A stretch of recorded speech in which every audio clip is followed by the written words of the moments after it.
Welcome everyone to this candidate forum. We will hear today from candidates who want to be elected to the Arlington Heights School District 25 Board of Education.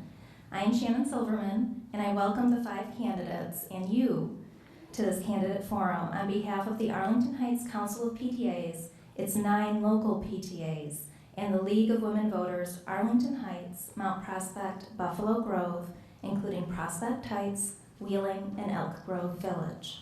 You will hear from my co-president, Julie Birnbaum, later at the close of tonight's program with broadcast dates and times of this forum. The PTA Council and the League are pleased to present this candidate forum to allow you citizens to become better informed about the issues affecting our community and to become better acquainted with the views of the candidates running for our Board of Education. I want to thank the candidates, our moderator, the timekeepers, and you for making this event possible. We also thank the Village of Arlington Heights for the use of this fine facility, and to Arlington Heights School District 25 for filming this forum today. You, the audience, provide the questions on index cards. Index cards can be found at the table in the hallway, or hold up your hand and a PTA member will provide you with an index card. Your question must be posed in a neutral way, without reference to league or other positions. You must frame your question to give the candidates an opportunity to explain their position rather than just yes or no. Attack questions will not be used.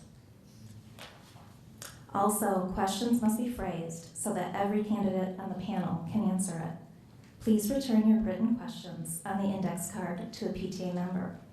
Now it is my pleasure to introduce our moderator, PAULA LAWSON, who is a League member and a resident of GLENCOE.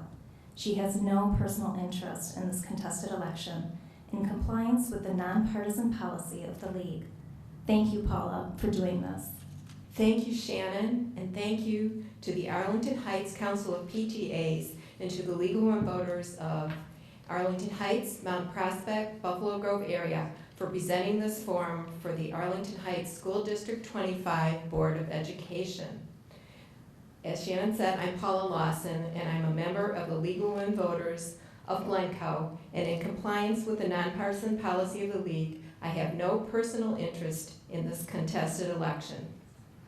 The Arlington Heights Council of PTAs is a nonpartisan parent-teacher association whose purposes include the development between educators and the general public, such united efforts as will secure for all children and youth the highest advantages in physical, mental, social, and spiritual education. The League of Women Voters, a nonpartisan political organization, encourages the informed and active participation in government, works to increase understanding of major public policy issues, and influences public policy through education and advocacy. Neither the League nor the Arlington Heights Council of PTAs supports or opposes any political party or candidate. Membership in the League is open to any citizen over the age of 18, regardless of gender, race, or ethnic group. For more information, please visit the League website that's listed in the program. Now I'd like to review the rules. I know Shannon has gone over part of them, but we'll repeat some of them again. At this time, please turn off all cell phones. Please hold all applause until the candidates have given closing statements. Candidate material such as hats, buttons, t-shirts, signs, etc. are not permitted in the room. Decisions by the moderator are final. The candidates have agreed that no audio, visual, video, or transcripts of the forum may be used for political advertising or other purposes. Each candidate will have 2 minutes to present opening statements. 1 minute is allowed for responses to questions, and closing statements are 1 minute. Additionally, following all opponents' answers to a particular question, each candidate will have the option to rebuttal. Each candidate may use no more than 2 rebuttals during the forum, consisting of a maximum of 30 seconds each. As Shannon said, if you have a card you'd like to submit, please raise your hand and one of the PTA members will pick it up. PTA members will review the questions to eliminate duplication or combine similar questions. Due to time limitations, not all questions may be asked. Candidate statements will be timed. The timekeepers will display countdown cards indicating 30 seconds and stop, visible to the candidates and moderator. Unused time may not be carried over to later questions. Exchanges between the candidates will be ruled out of order and no visual aids are permitted. At this time, I would like to introduce the candidates. They are Herb Ruterschmidt, Philip CRUSIUS, David Page, Richard OLEJNICZAK, and Denise GLASGOW. The candidates drew lots to determine the order of opening statements. The order for the first response to each question will alternate. Closing statements will be presented in the reversed order of opening statements. And now we're ready for opening statements, and the first one is Mr. Ruterschmidt. Thank you. First, I'd like to thank the League of Women Voters and the Council of PTAs for sponsoring this event. As a new challenger, obviously I don't have the luxury of knowing all the inner workings and relationships that exist at the board or administration level. However, I can tell you as a parent of 2 girls in the district, I have seen, heard, and shared a lot of the issues, questions, and frustrations that the parents and the teachers have experienced. If you know, any of you know my wife Sharon, you'll know how much time she has spent in the school the past 7 years working on everything from projects to room mom to ABC25, etc. I actually would have preferred for her to run for this position, but we decided if there are changes that we would like to see made, that it's going to take someone that's not afraid to step forward with their ideas and perhaps even ruffle a few feathers.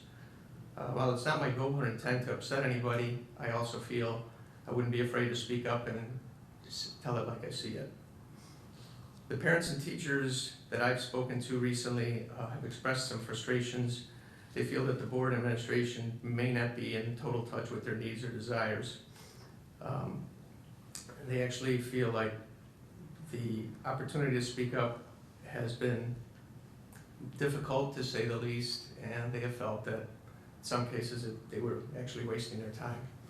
While I don't agree with that totally, I can understand some of their feelings. If I'm elected to the board, I will try to push for 4 things in particular.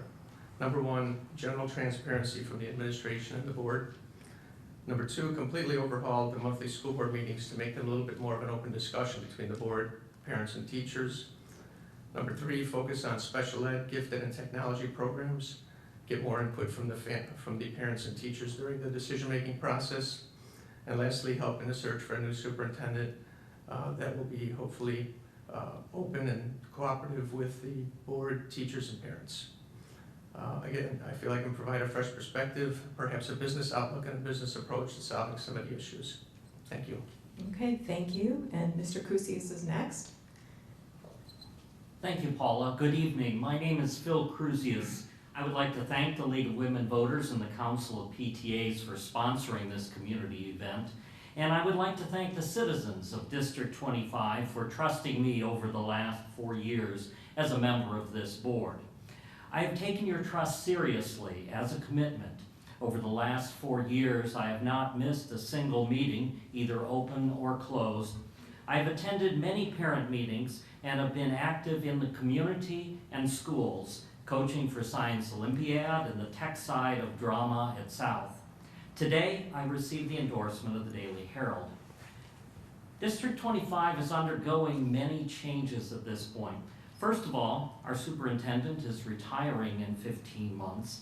My first priority is selecting an appropriate leader and ensuring a smooth transition.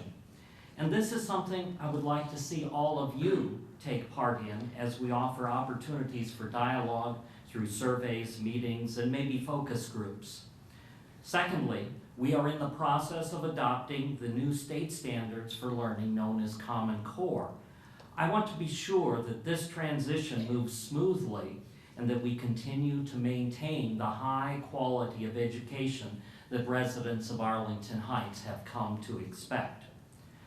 Third, we have kept our fiscal house in order and are retiring all of our long-term debt this year.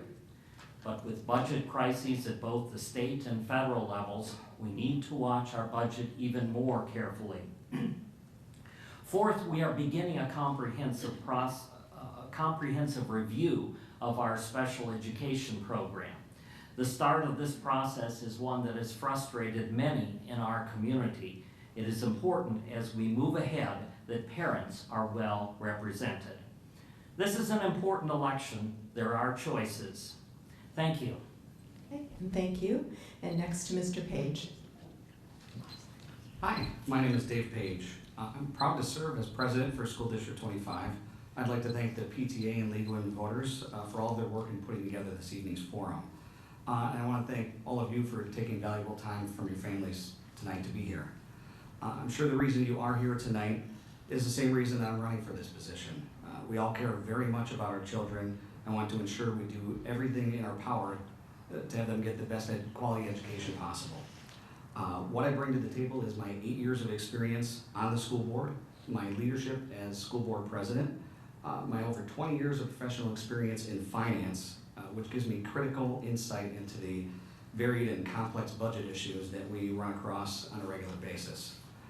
Tonight I aim to make it abundantly clear to you that I'm focused on the students of our district and how we can best serve them as we guide the district through the difficult decisions that may likely arise over the coming years and likely will. This is who I am. I am the board president and proud to serve the district in that role. Over the past 8 years, I've gained valuable experience and understanding into a multitude of issues facing the district and how we can navigate them in a fiscally responsible way while still supporting the school programs, of course, that will prepare our children for the 21st century. I'm a certified financial planner, or CFP, have my own firm, Page Financial Advisors, here in Arlington Heights. Over the past 2 decades of financial advising, I've helped many people and companies design plans to reach their financial goals. I'm likewise pleased to provide that same expertise in planning for its financial future for the district in a responsible way. I am first and foremost a family man. I'm happily married to my wife Katie for more than 22 years. We're high school sweethearts, went to Hersey High School here. She's now a high school teacher, in fact, in District 214. We have 2 girls. Oldest is Amanda, who's in 8th grade at South, and then I have a 5th grader at Windsor. Most importantly, like you, I am a concerned parent. I'm focused on continuing the quality of education here in the district and doing what's necessary to ensure the well-being of our children in their schools. Thank you. Okay, thank you. And the next opening goes to Mr. OLEJNICZAK. Thank you. I'd like to thank the League of Women Voters, the Council of PTAs, and of course, the citizens who took time out of their busy schedules to be here today. My background, I've been living in Arlington Heights off and on for the past 22 years. I graduated from Ann Sullivan, MacArthur, and Hersey High School. And I'm married to a wonderful wife, Agnes, and my daughter, Cassandra, who's a 1st grader at Ivy Hill. When I look at why I'm running for this particular position, I think it's two important reasons right off the top. One, teachers are the foundation for our children, and they are really the legwork that sets up a whole forum for the future. Kids spend so much time in schools, and therefore we need to continue investing in those particular areas. And secondly, with my background, both I have a degree in engineering, I have an MBA from DePaul, a graduate from West Point, served in the military. I have the business skills that are necessary to help guide the board and guide this district to where it needs to go. As we look at what I think is important within the area, it's not so much as teaching our kids what 2 + 2 is. Everyone knows it's 4. And if that's what we espouse to for our children, then we are no different than any other district in the Illinois, or for that matter, the US. What's important to us is those additional programs and those extras that differentiate our district from everything else. For example, the WIRE program. We need to continually invest in those types of programs that help our children increase their awareness in everything that they're doing. As I look at the issues that have faced the district, they focus on the budget, the financial challenges that we have, the state's not paying us timely basis. What are those implications? We look at those programs. How do we invest in languages and other areas to continue the growth of our children? And finally, continuous and increased community involvement. We are the community. We represent you all. It's your children, your voice. We must do the best that we can for them. Thank you. Thank you. And the final opening goes to Ms. Glasgow. Thank you. I'd like to also start out by thanking the Women League of Voters, as well as the Arlington Heights PTA Council, and all of you folks out there in the audience that joined us tonight. My name is Denise Glasgow, and I was born and raised right here in Arlington Heights, attended School District 25 as well as School District 214, went on to college and earned a bachelor's degree in elementary education, 2 masters in education, and a doctorate in educational leadership. And I have worked as an elementary school teacher, an elementary school principal, assistant middle school principal, and an assistant superintendent of curriculum. And I'm currently working as an educational consultant. I feel that all of these educational experiences has provided me some additional insight and understanding, as well as some background knowledge in areas that we face as a school board member. I also have a wonderful family to provide further assets, further insight into the districts as to the needs and wants. I have 3 children, 2 of which graduated from School District 25. 1 is still here with us in this district. I have a husband who serves the village, and I have my 82-year-old mother that still lives in town. And I do feel, as a school board member, it is very important to have a wide perspective from this, having a student within the school, as well as a mom who is a senior citizen here in town, to give me an additional insight into the needs and wants of the district. I feel that this district is simply outstanding, and I'm very proud to have graduated from here, as well as I'm sure many students are very proud to graduate. But I also graduate from School District 25. However, I also feel there is something very special about Arlington Heights School District 25 to our community. And I really feel that I have the experience as well as the commitment to this community to certainly carry on and be a great asset to the school district. I would be thrilled and honored to serve you an additional 4 years for the Arlington Heights School Board. Thank you. Okay. All right, now we will start on the questions. And the first question will go to Mr. CRUSIUS first. And it is, what is your vision for optimizing student achievement over the next 4 years? Paula, we are starting to implement what's known as the Common Core program, which is a new standard that the state of Illinois has adopted, and it has also been adopted by 44 other states.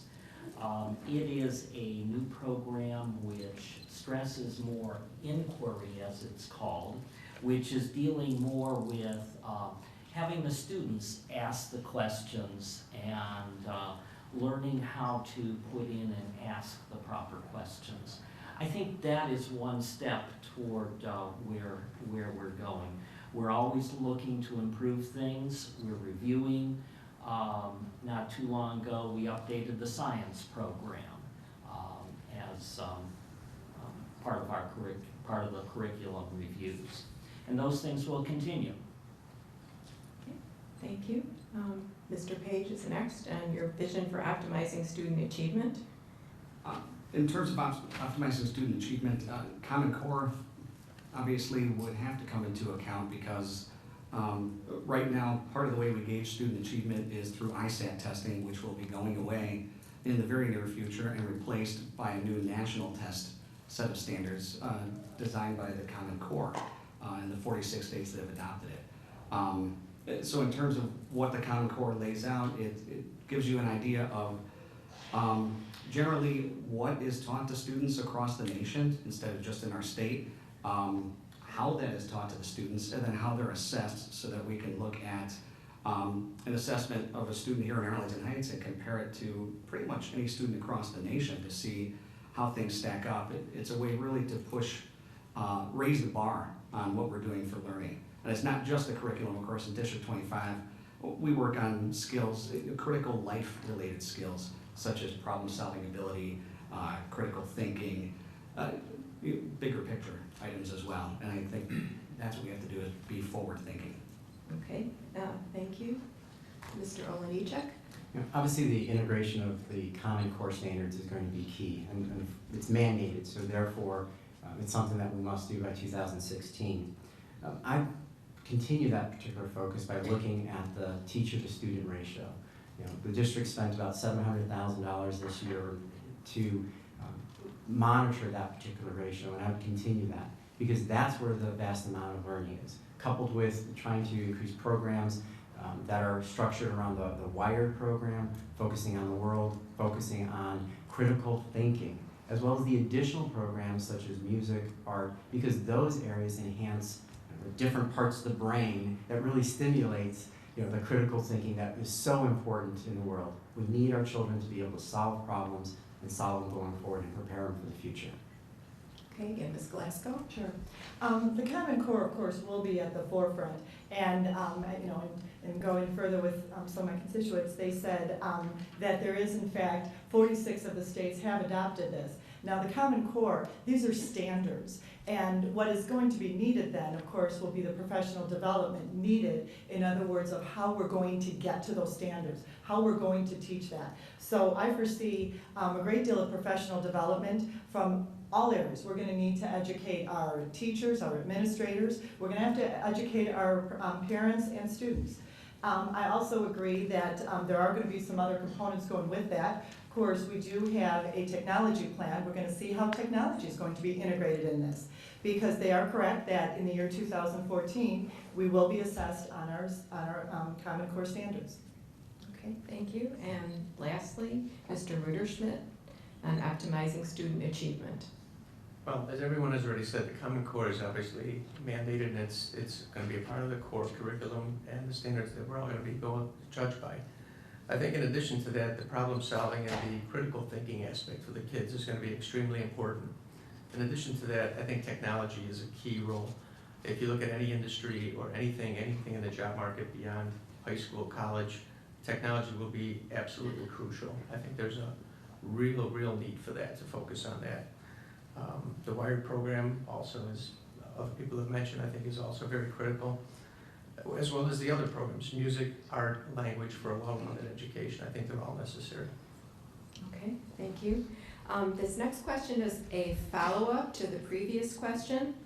What policies do you think need to be kept, killed, or introduced in order to realize that vision, which is the vision of optimizing student achievement? And we go to Mr. Page first. Boy, that's a nice broad one there. I think what we continually need to do as board members is consistently ask the types of questions of the administration, the Department of Student Learning, on how they are going to bring us to that next level, how they will bring us up to that level of increased standards that now we will be having to be evaluated by. So you want to make sure you're asking these essential logical questions to see that they have a plan of action. In terms of specifically what things they would do, I mean, they are certainly the experts, and part of the board's job is more of a governance of those ideas, and they would come up with the actual ideas because they're the management of the district.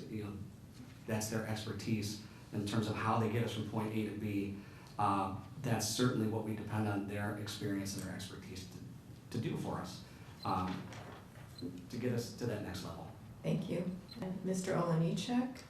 The board's role is really to represent the constituents within the districts and to provide the guidance of what the community wants to see within the programs. The administration then creates those programs that really meet the guidance that we're seeking, and we oversee it. In terms of overall policies or maybe programs might be a better approach to it. One of the areas that I think is an opportunity is we have 10% of our student population that attends the CAPS program sponsored by the Park District, both before and after school care. That is an opportunity where potentially there could be some structured forms, some structured learning that would allow us to reach two goals. Provide that before and after school care, but provide enrichment opportunities that really go toward expanding and making our children be critical thinkers. Okay, thank you. Ms. Glasgow on policies to realize the vision of optimizing student achievement. I think that's an interesting question. When I first started about 8 years ago on the school board, we had what was called a community conversation, in which we involved students, parents, community members, administrators, and board members. And they, as a group, as a community, we came together and we developed a plan of action. And I think we have set policies that we have through the state of Illinois that we follow. But I think when you're saying with how we're going to reach student achievement and how we're going to set a vision of this, I think involving the community and having everyone on board to help guide us in our decisions and then go forward with that. Okay, thank you. Mr. Ruderschmidt? Well, I couldn't agree more with what Ms. Glasgow just said. I think although the Common Core standards are designed to give you a standard by which to standardize the education across the board, I think the absolute crucial thing about that is going to be to get input from the teachers. Any plan is only as good as the implementation. You can come up with any plan to do anything, but if you don't implement it properly, it's not going to work. The teachers know best what's going to work with their children, and there should be some latitude for the teachers from one grade level or from one classroom to another to adjust it and tweak it for their kids to get the best results. I think that's the most important part, is to really have the teachers involved in that process from an early point on in the planning stages. Okay, thank you. And lastly, Mr. Crusius. As we move along, we need to constantly be reviewing and evaluating the programs that we're using, looking at the test scores or other measurements of student achievement. As well, we need to be looking at long-term plans, long-term goals on where we want to go with things. Common Core is certainly one example of where we're moving along, transitioning. I prefer that word to kept and killed, but we're transitioning to some new updated programs that we certainly hope will be working better and be preparing our students better. But we need to constantly evaluate because we are going into some uncharted territory and we have to see where we go with things. Okay, thank you. And this next question will go to Mr. OLEJNICZAK first. How will you prioritize foreign language instruction in the elementary schools, and what data or information will you use to make your decision? So I'm a strong proponent of world languages. I think, in our global economy, having a foundation of other languages is key. Again, I look at that as a critical differentiator with us against everything else. I would look at the demographics within our community. What languages does the community feel are important? I've stressed community involvement, but I'd also want to evaluate what are the growing trends in terms of the languages that are needed in the future. What does the high school support? What do colleges support? What's needed out in the industry? Where is our focus going? That to me is how we would prioritize those particular areas. And then see, in terms of investment into the areas, what does the community want? That is the key aspect of the prioritization. Where does it lie? Ms. Glasgow? It's interesting because my mom and dad both came over from Germany, so I was raised speaking 2 languages. So I'm a very strong proponent of learning a second language. And I do think, I'm going to agree with you, that I do think that it's very important to look at not only what our community wants, but also the student interest. I think that's important, because if you're the students have to have an interest and it has to be continued then at the high school level. But I absolutely in favor. I know that, I believe it's our next school board meeting that we are going to be discussing world languages. Very critical discussion. Okay, thank you, Mr. Ruderschmidt, on foreign language instruction. Well, very much again, in the same vein, my parents also came from Germany. I grew up speaking German and English. My kids still attend German language school every Saturday, so I'm a very, very strong proponent of foreign languages. But I agree, it has to be something that can be continued in middle school and beyond. It should also be something that's going to be able to be developed that is going to have some benefit in the future, whether it be through business or cultural or whatever area the children are interested in. So I think there has to be a balance of the children's interest and also where there's some long-term opportunities for them to benefit. Okay, thank you. Mr. Crusius? Thank you, and we have at least 3 German candidates. Because I was actually born in Germany when my parents were stationed there, and my father was a professor of German, so I certainly believe in world languages. And the question is when we start, what languages we do, and so forth. With Chinese, we have been teaching that as the only language and the required language in 4th and 5th grade. And what we were finding is that it's usually the students that actually make the decision then when they go into 6th grade, almost regardless of what the parents think. And we found about 10 students at South and 20 students at Thomas were choosing Chinese. So here we worked up to that, and that didn't work out. We need to review that further. And Okay, thank you. And Mr. Page on foreign language instruction? Okay, like my colleagues here, of course, I'm a proponent of world language program. I think what we've done at the middle school level in terms of taking it from what was essentially a 2-year program a couple of years ago and expanding it to be a full 3-year program certainly has helped us increase the level of fluency to which our students will be able to reach by the time they get to high school so that they can continue it beyond. It's obviously an essential component of what any good school district is going to deliver to their students, is exposure to other cultures, exposure to another language. As far as the elementary portion of it, what happens before middle school there, some of the latest administration ideas that they're looking into do sound very interesting to me. They're looking at something along the lines of a before or after school program that parents could possibly opt into and then choose from a variety of languages, whether it be Spanish, French, Italian, German, Chinese. So there are interesting ideas.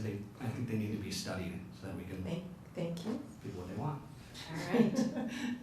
And for this next question, we go to Ms. Glasgow first.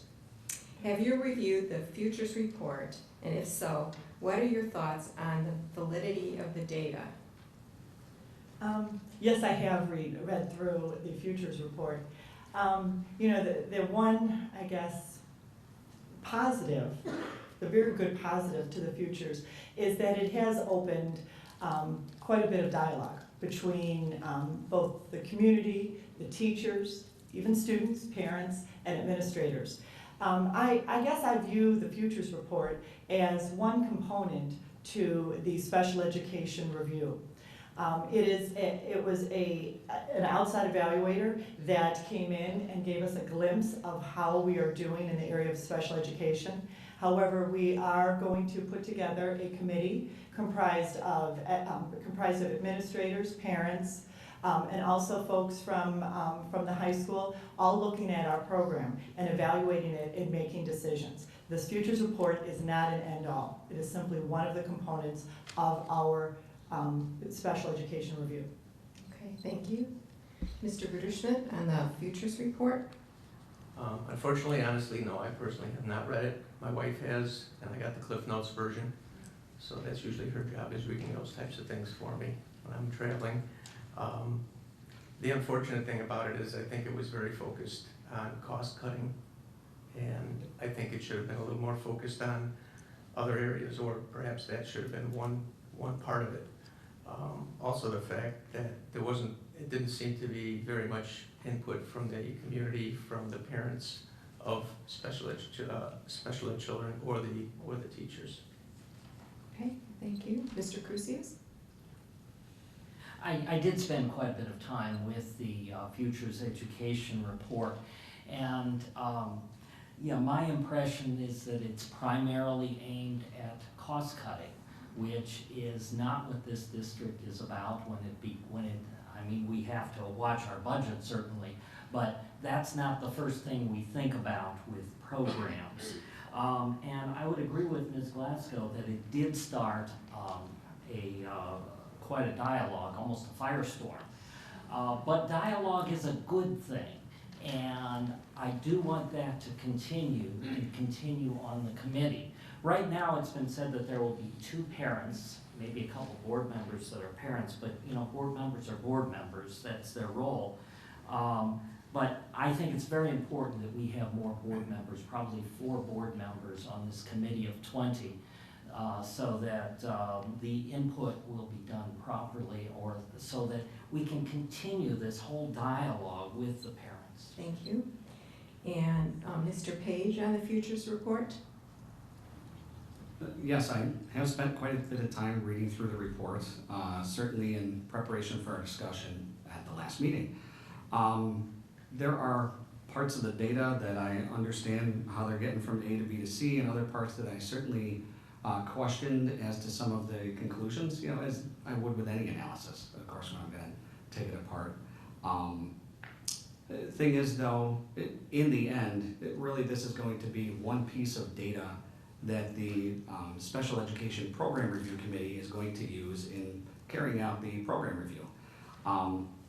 The whole idea of why this was even brought in and why you start to bring in an outside firm to do an analysis of your program is so that you're not just doing it on your own, and you do have an objective point of view from a third party. You add that to the point of view from the experts within the district. Of course, we'd have the administration, the staff themselves, and they're getting all of that input right now so that the committee has a wealth of information that they're going to be able to work with when they carry out the program review. So really, we're at the beginning end of this process. Thank you.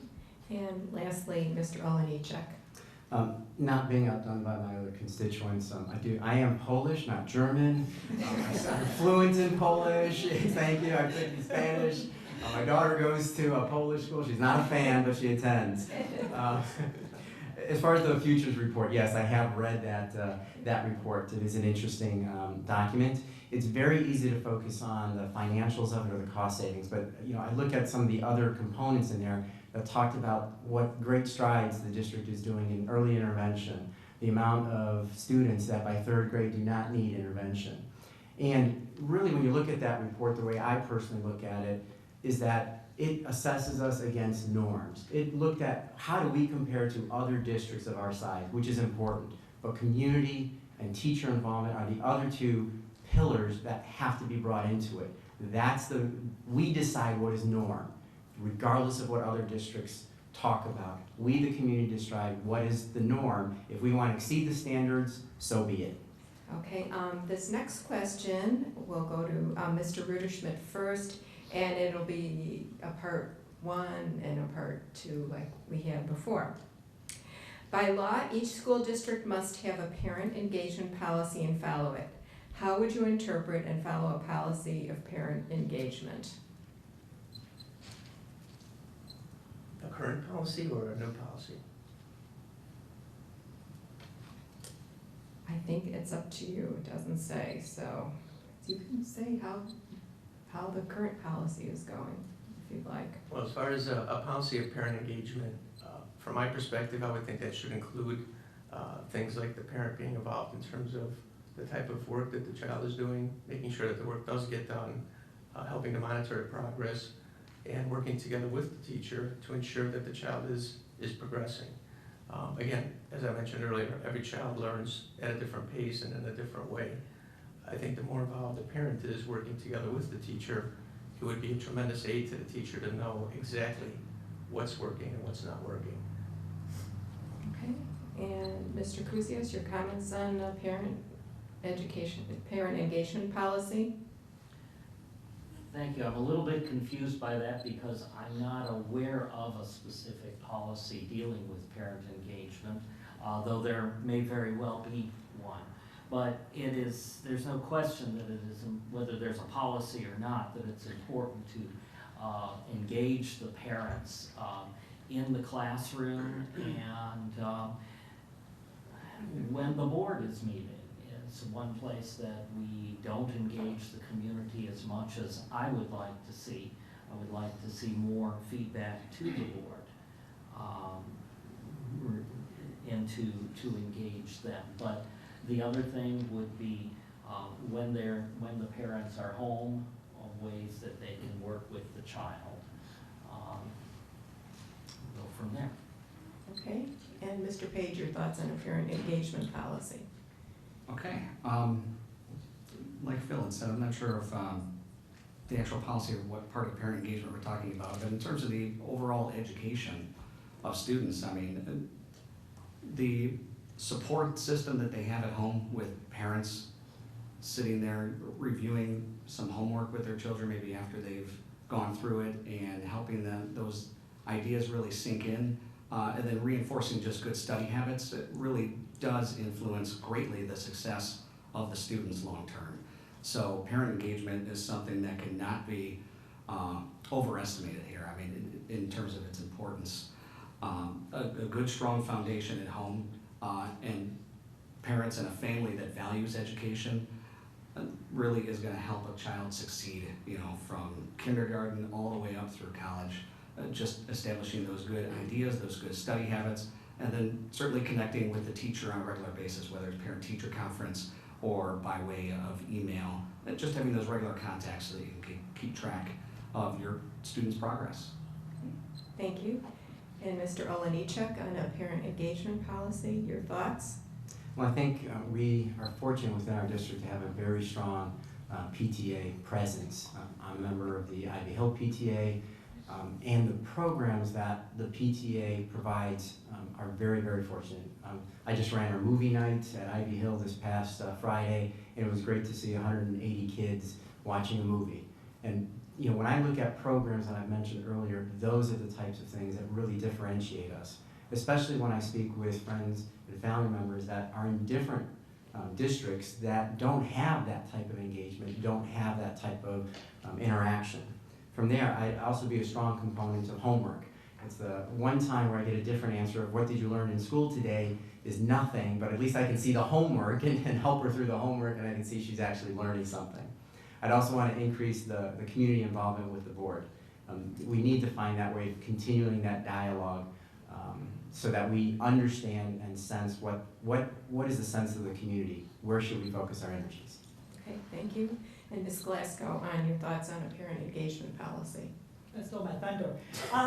Yes, being a strong proponent of PTA, I've been on all of my children's PTA, and we really, really do an outstanding job in this district of engaging our parents in such as the examples you gave, as well as our teachers just do an outstanding job, as well as our principals do an outstanding job, is reaching out to the parents and making sure they truly are informed of their student, of their child, and their student's progress. Also, I think with technology, with emails, with our grades online, it's very difficult for a parent not to be engaged in their students' learning.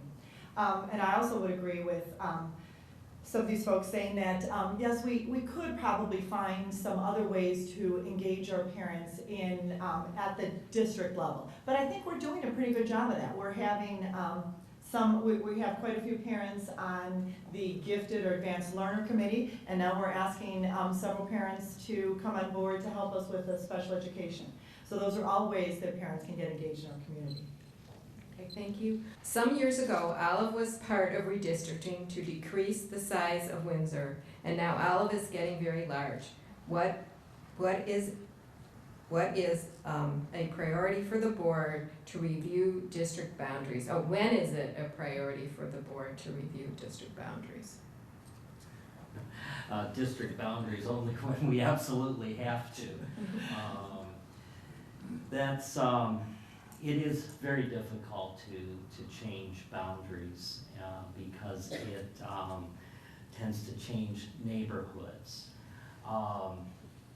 Yes, I remember there a number of years ago, before I was on the board, that there was some redistricting that happened at that point, and it was aimed primarily at Windsor. Well, now Windsor is one of the smaller schools, probably smaller than was expected. There wasn't a crystal ball, and it probably didn't need to do as much as necessary on that. Though I'm not sure if changing the Olive boundary at this point would necessarily make that much of a difference. Okay, thank you. Mr. Page on boundaries of Olive and Windsor. Okay, in terms of boundaries, I did live through the last time that we revisited boundaries. It is something that you don't want to have to address or talk about until it becomes your last resort, because you have to talk about that, to alleviate overcrowding in a building. In terms of what we do to be more forward-looking so that we're not having that sneak up on us without any warning, this fall we will be going into a population study again, where we're looking at the population across all of the 9 buildings, where it is right now and where it's looking to grow over the next 5+ years. That should give us a pretty concise idea as to what's happening not only at Olive, where they are towards the upper end right now, but a few of the other schools where we're reaching capacity, so that we can go in with a thoughtful plan as to how we're going to address growing student enrollment building by building, and figure out, is there a way within that building you can construct or reconfigure what's a good solid long-term plan. Redistricting should be a last resort. Okay, and Mr. OLEJNICZAK? I would agree that redistricting is definitely a last resort. It changes the boundaries, it changes the community, it changes the sense of what represents that particular school. So it's a very traumatic type of area. I do agree with Mr. Page that we definitely need to look at the trend of growth. Right now in the Northwest, especially Arlington Heights, we're running out of free land for development. And therefore, our population may be stabilizing, and then it's just a matter of the rotation as different parents move to different areas, what comes into this. I think another critical area is our ability to invest with capital into our schools to make additional classrooms, and that's an important decision. At one of the board meetings, they represented about $250,000 to add a classroom, which is not insignificant money, but we have to look internally and say, how can we best balance what is moving within the district or within a particular school for the long term, and really work the classrooms around that. Ms. Glasgow? I would also agree. Our former superintendent, Dr. Simon, looked at me and said, this is a once-in-my-career nightmare to do the redistricting. Yes, it certainly tugs on everyone because it does affect the community, it affects your neighborhood. So that also would be one of my last resorts. I think I think all board members would agree that would be the last resort. As to specifically about Olive, my understanding is it's just a little blip in that, so we're hoping that it's not going to become bigger. And as the other folks have already said, we do have an enrollment report that's given to us every fall in which we carefully study and analyze. And right now that has not even been a discussion for our school board of changing or redistricting. Okay, and Mr. RUTERSCHMIDT, last on reviewing of district boundaries. I think everyone up here is in agreement that redistricting is absolutely a last resort. I agree we have to look at where the population trend is going and look forward and anticipate. Maybe develop the use of perhaps some type of flex space, because from what I've heard, it's also happening at some of the other schools where overcrowding is sneaking up to become an issue. But I think a short-term solution is probably not a great idea. And as I think Mr. Page said, the population is going to shift as families get older. So again, the long-term outlook, I think, is crucial. Okay, thank you. Any other comments? Okay, we'll go on to the next question, and it will go to Mr. Page first. Considering pension reform in Illinois, how do you feel about the suggestion of a shift from the state to the school district? And maybe you want to comment about managing it if it comes. It's certainly been at the forefront of our discussions since last year when they started talking about it. It's something that would be nice if we had advance notice, but of course, you never know what Springfield's going to do in that area. In terms of the impact it would have on our district, we've already started to run projections. How will that affect our 5-year numbers?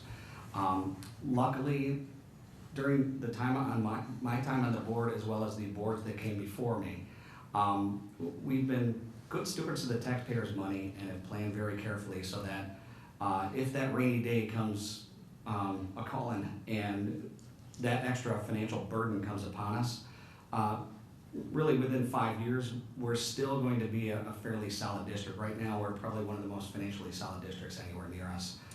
If that were put upon us, we can handle it. We wouldn't want that to happen because of course that does hurt our long-term numbers, but it would just take careful planning of monitoring that 5-year plan.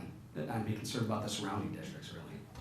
Okay, thank you. And Mr. OLEJNICZAK on pension reform? Yeah, this is one that obviously is going to be an increased topic of discussion. Right now, the TRS is, in its own annual report this past June, says that it's about 42% funded, which is just incredible. You know, should the pension shift to the district, obviously we would want some accountability and authority to manage how that particular fund is managed. If it does hit our district, as Mr. Page had mentioned, it's about a $10 million hit over the next 5 years, and that's significant. If 84% of our budgets come from property taxes, how do we get $10 million? We either rate our reserves, which as Mr. Page said are very strong, or we raise property taxes to manage that. Somewhere there has to be a fine line balancing it. You know, my thought is if the state wants to move that to us, give us the accountability, give us the authority to manage it as a community, but also fund it before giving it to us. Okay, Ms. Glasgow on the pension reform. These are good ideas. I like this. Unfortunately, we probably won't have the say-so even if we're going to have to be funding this. And, you know, right now it's kind of what they apply. It's like looking in a crystal ball. We have no idea if this is going to happen to us. And it is, the good thing is that we are probably more financially stable than some of our neighboring districts. So it wouldn't be a direct hit, but absolutely, it would hit us and it would affect us. So certainly something that, as all of those, both of you implied, it will be ongoing discussions for all of us. Okay, thank you. And Mr. RUTERSCHMIDT on pension reform? Well, first of all, I think it's extremely unfortunate that the state wants to pass this burden on to the local authorities. It was their responsibility. They fumbled the ball. Now they want to hand the problem to somebody else. So I think let's put blame where blame is due. If that does happen, it's a good thing that, as they've said, Arlington Heights, our area, is in good shape. I would, again, as Mr. Page said, I'd be a lot more worried about some of the other districts. But again, if that does happen, I think it would be extremely unfortunate.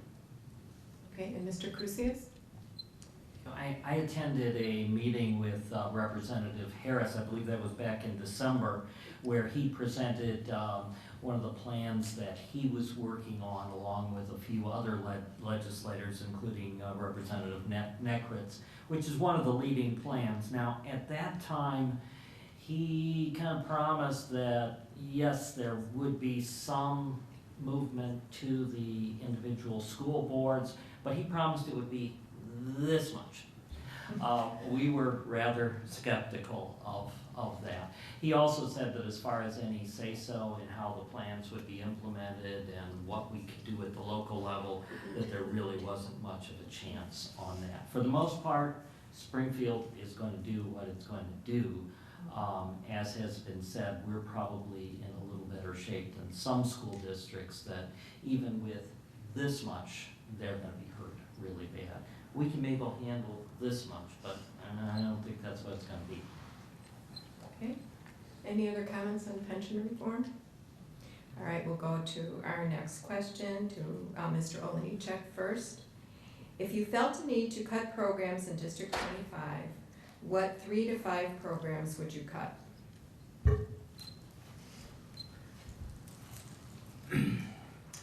That would be an incredibly tough particular question to answer. Because I think all the programs that we provide are valuable and they provide some benefit to our children.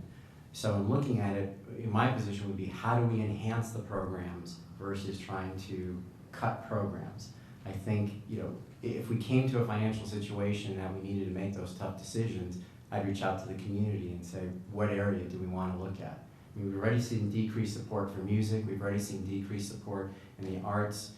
So at some point, we have to balance all those types of things and maybe shift to a fee-based program to maintain the programs that are out there. But at this point, I don't see a reason or necessity to cut programs. It's a very tough decision or a tough question to answer.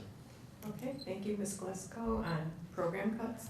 I would agree, it's a very difficult question. I think when you have any type of cuts to any program, it certainly would not come to the school board to say what programs are you going to cut. I think that's something that we do have to involve administrators, teachers, community members in ways of prioritizing or deprioritizing the programs which have been beneficial and advantageous to the students. So I think if we were talking, I'm assuming that question comes from right after the pension reform. If we are looking for financial cuts, that would certainly be something that would be shared within a big group, making those decisions. Okay, Mr. Ruterschmidt? I think everybody up here is going to agree, and everybody in the audience as well. It's going to be very, very difficult to cut any programs. Perhaps the answer is the fee-based. Perhaps the answer is getting the community involved in some other type of fundraising. It's difficult to say, but all the programs that seem to be out there now, I think, have been very beneficial. I think it would also require some input from the community, see what they think, especially the teachers and the parents. Okay, thank you. Mr. CRUSIUS on program cuts? You know, there aren't that many programs that come in these neat little packages that we just toss it over our shoulder and it's gone, because our programs are so integrated together. So that's a very difficult thing to address. I mean, there may be some phase backs on certain kinds of things, but you know, this is the kind of thing where, should it be necessary, we go back to the community. And I think for a meeting dealing with that, we'd have, this is a nice turnout today, and I appreciate it. But I don't think we could fit the people in that would be coming to that meeting. But again, this is the kind of thing that it's very important that we be going back to our community and help us make those hard decisions. And I'm certainly not going to tell you what they are. And lastly, Mr. Page. Yeah, hard to go last on this one because it's hard not to agree with virtually what they've all said. Part of the reason we carefully plan out the budget every single year and keep looking 5 years in advance is so that something like that does not sneak up on you, and so that you can stay fiscally stable and maintain all of your programs and continue to improve them and maybe even expand them in certain areas that would be beneficial to the students. So that's usually the frame of thought that we have. In terms of programs that you'd have to cut, that would be an area along the lines of redistricting where you do a whole lot of study and preparation in that. You'd be looking to reach out to staff members, community members, administration for ideas on what your various set of options are, and then I would think after a long period of study, you would figure out which one made most sense or hurt the least, but gosh, it would be a shame to have to do any such thing like that. That, once again, would be a last resort type thing. Okay. Part of the reason I'm here is to try to avoid that. Thank you. Okay, this next question goes to Ms. Glasgow first, and it is, what is your position on introducing STEM curriculum, science, technology, engineering, and math, into the elementary schools? Again, it would, I'm a very strong proponent of the program. I would probably need to look into the cost and as well as the interest into the program. And again, I think what many of us are saying here is I think when you introduce or take away any kind of program, you need to have some parent input or some community input to better understand the needs of it. Okay. Mr. Ruterschmidt on STEM program? Well, as I mentioned earlier, I think technology is absolutely crucial for any of the children's future. And if we go beyond a local viewpoint or even a national viewpoint, if you look at worldwide, the U.S. has definitely fallen behind in terms of children's education in science, technology, engineering especially. I think the earlier we get started with that, I think would be a huge benefit to the kids. So I would be 100% in favor. Mr. Crusius? Well, first let's define the acronym, because I'm not sure if everyone here knows what that is. And it's science, technology, engineering, and mathematics. Some areas that are very close to my heart.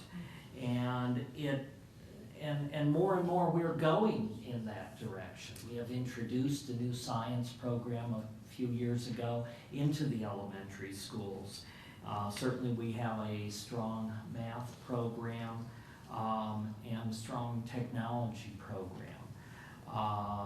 Engineering, maybe not so much at this point, but we have some of the seeds toward that in a lot of the problem solving that is done in the math at the elementary level, because that's really what engineering is about. So I'm all for STEM education, and I think we're certainly moving full speed ahead in that direction. Okay, thank you, Mr. Page.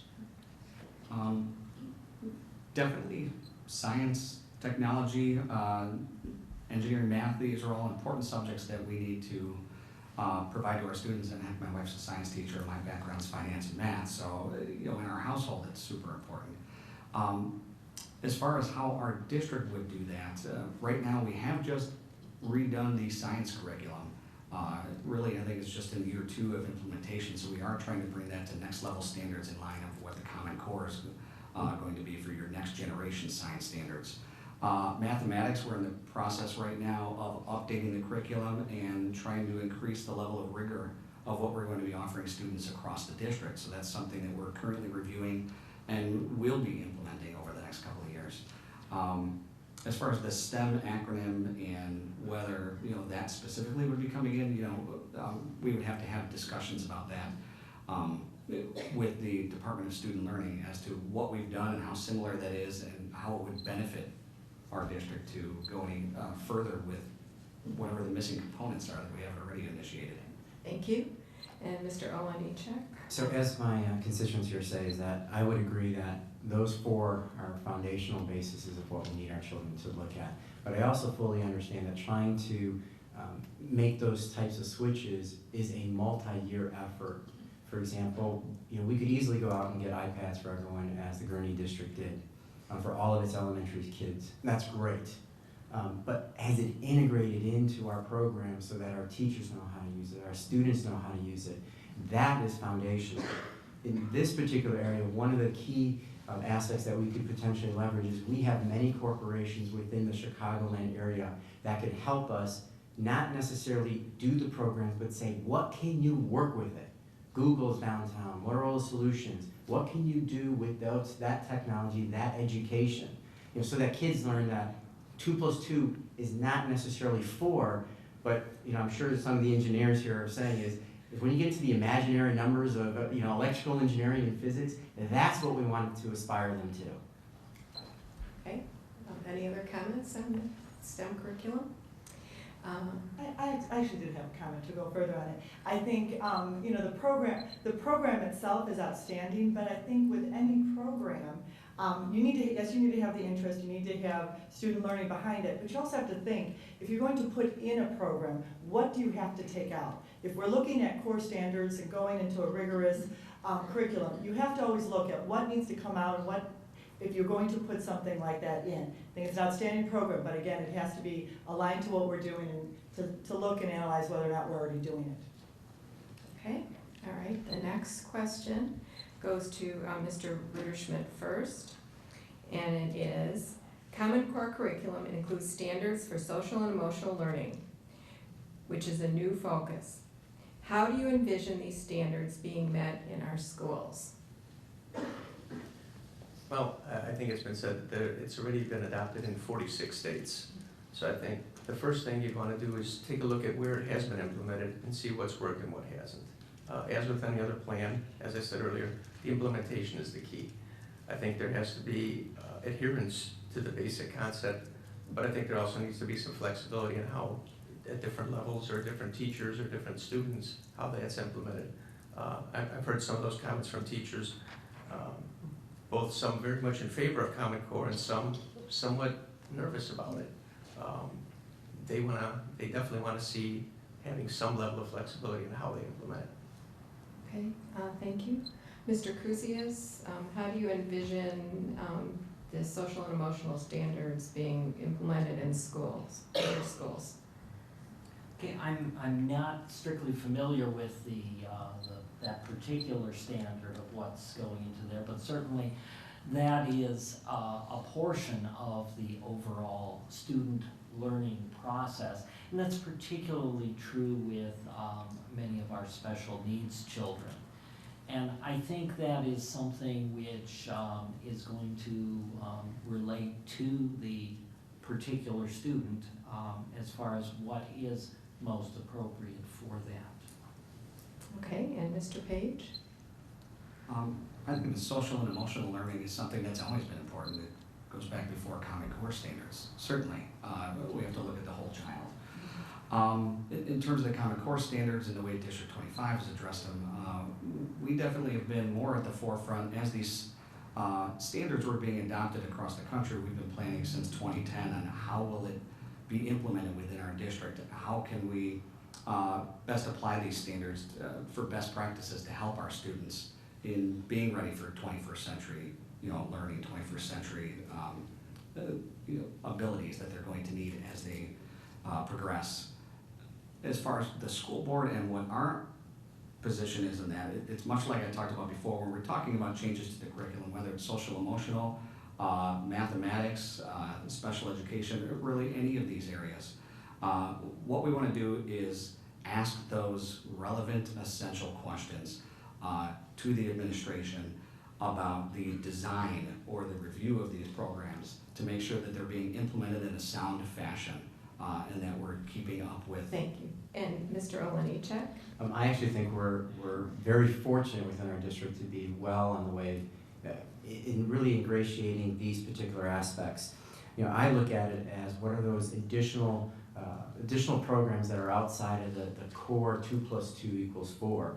If you look at our WIRE program, World Focus, Integrate, Reflect, Engage, Discover, we're already there. If we look at our engagement of our kids with the PTA sponsored programs, the technology fairs, the upcoming fun run, the first grade music shows, all those are social aspects where the kids learn how to act in a different manner than in a classroom where they're seated or they're moving around.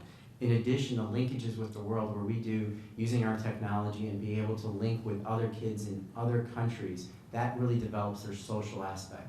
So I think our district is very fortunate in where we are positioned with this particular, the social and emotional aspect of what the requirement would eventually turn out to be. Okay, and lastly, Ms. Glasgow.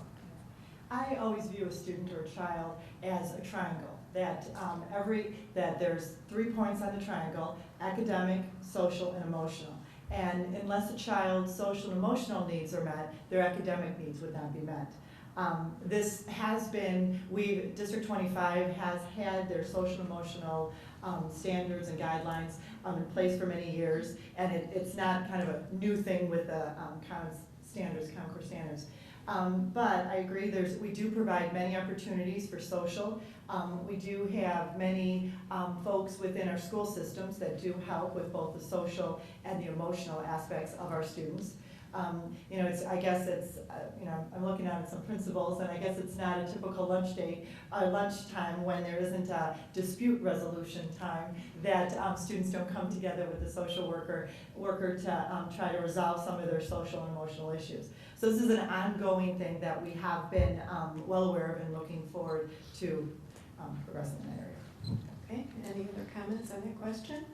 All right, we'll go to our final question, and it goes to Mr. CRUSIUS first. How do you measure or define success for a superintendent, and what qualities will you look for in hiring the new superintendent? There are a number of qualities that we'll be looking at when we do our search for a superintendent. Among those would be how well that I think the main area is going to be with communication skills. How well the new superintendent will work with the board, the teachers, the students, and all of the stakeholders within the community.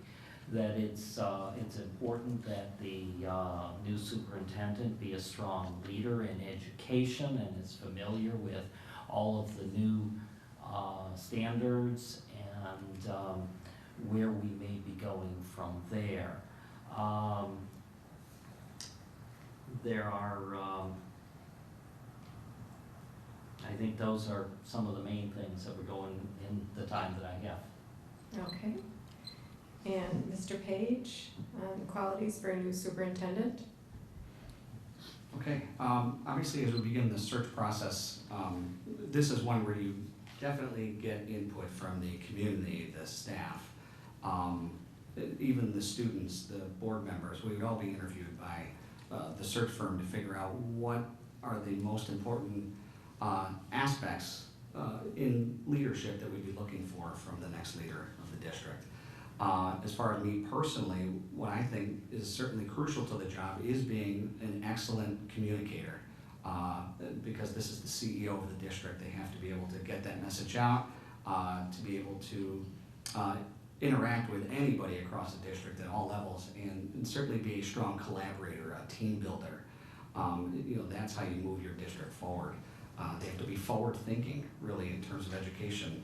You look at the kids who are in kindergarten right now, and the fact is, many things I've heard from people who are looking forward to what the 21st century economy is going to be, and you find out half of those jobs don't exist yet. So we have to be preparing our kids for a future we can't even see yet. You have to be very forward thinking.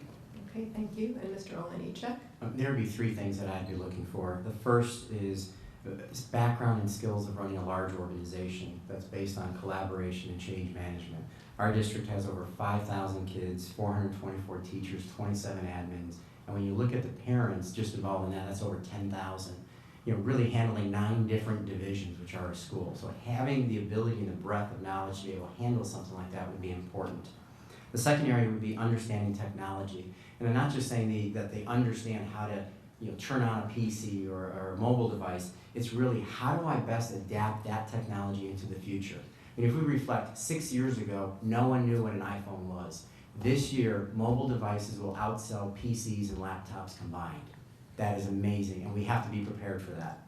Finally, I'd be looking for a superintendent that can help us move forward our world focus, our WIRE program, as well as our strategy vision 2020. I want a superintendent that can demonstrate their knowledge of it and be able to say, what are the initiatives that can move that forward? Okay, thank you. Ms. Glasgow? Hi.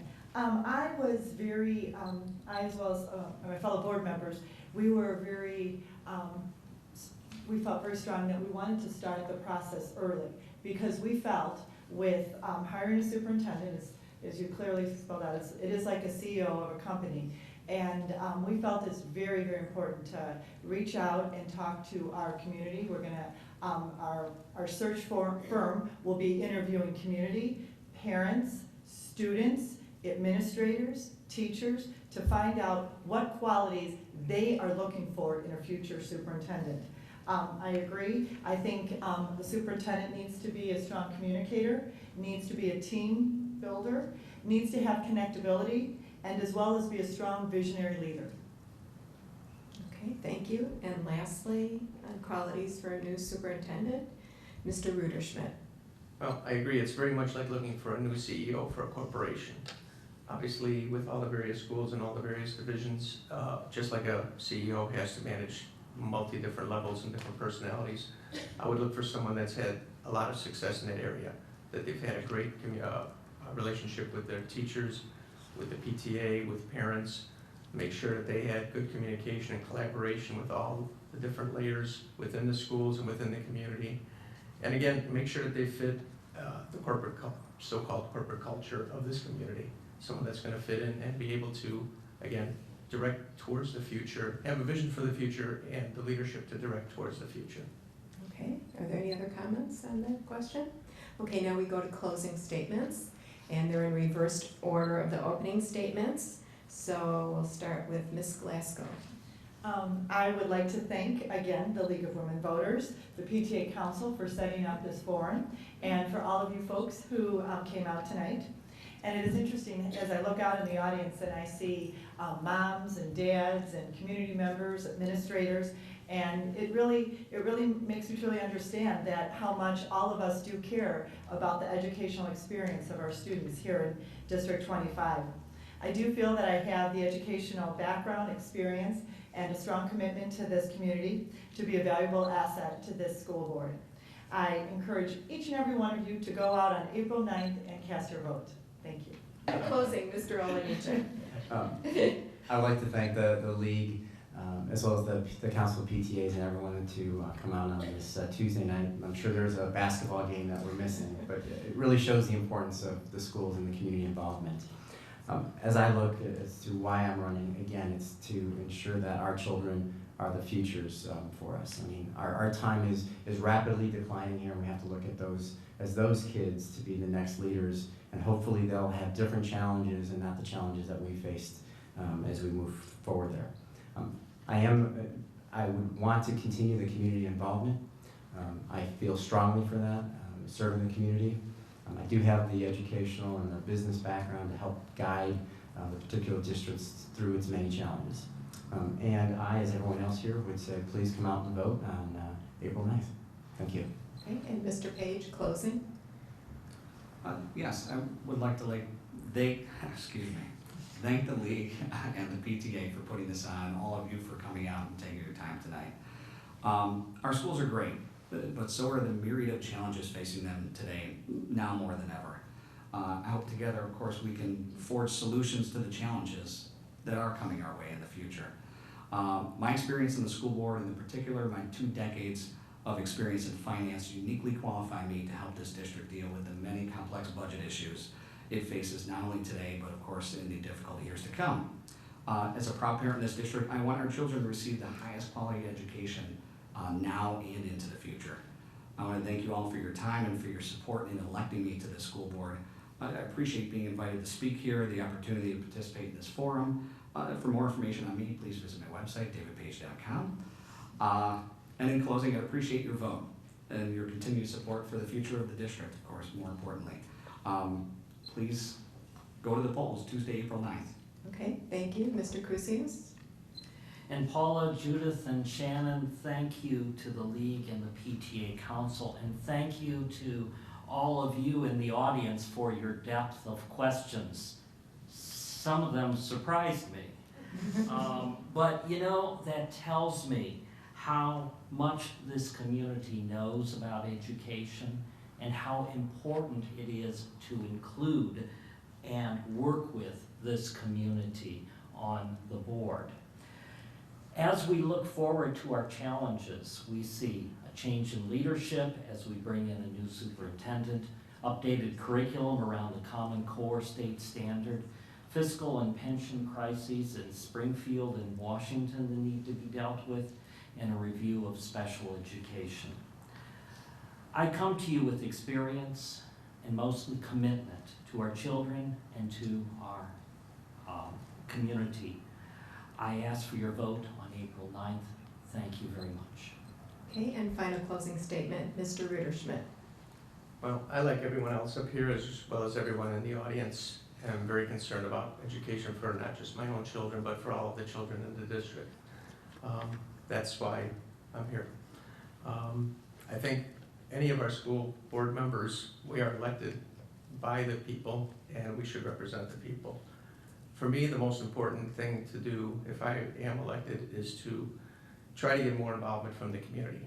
More parents, more teachers, open up the avenue of communication. I'd like to see the whole format of the monthly school board meeting changed, that parents feel like they have some input. And I think that would encourage more participation. I think that would be very, very important. Okay, and I'd just like to thank all the candidates for the Arlington Heights School District 25 Board of Education for participating. Herb RUTERSCHMIDT, Philip CRUSIUS, David Page, Richard OLEJNICZAK, and Denise GLASGOW. And thank you to the timekeepers, question sorters, and all of the volunteers who worked on this forum. Thank you to the Arlington Heights Council of PTAs, the League of Women Voters for presenting the forum, and to the Village of Arlington Heights for use of this facility. Remember to vote in the early voting period March 25th through April 6th or on General Election Day, April 9th. And now I'd like to invite Julie Birnbaum, co-president of the Arlington Heights Council of PTAs, to make some closing remarks. This concludes our candidate forum tonight.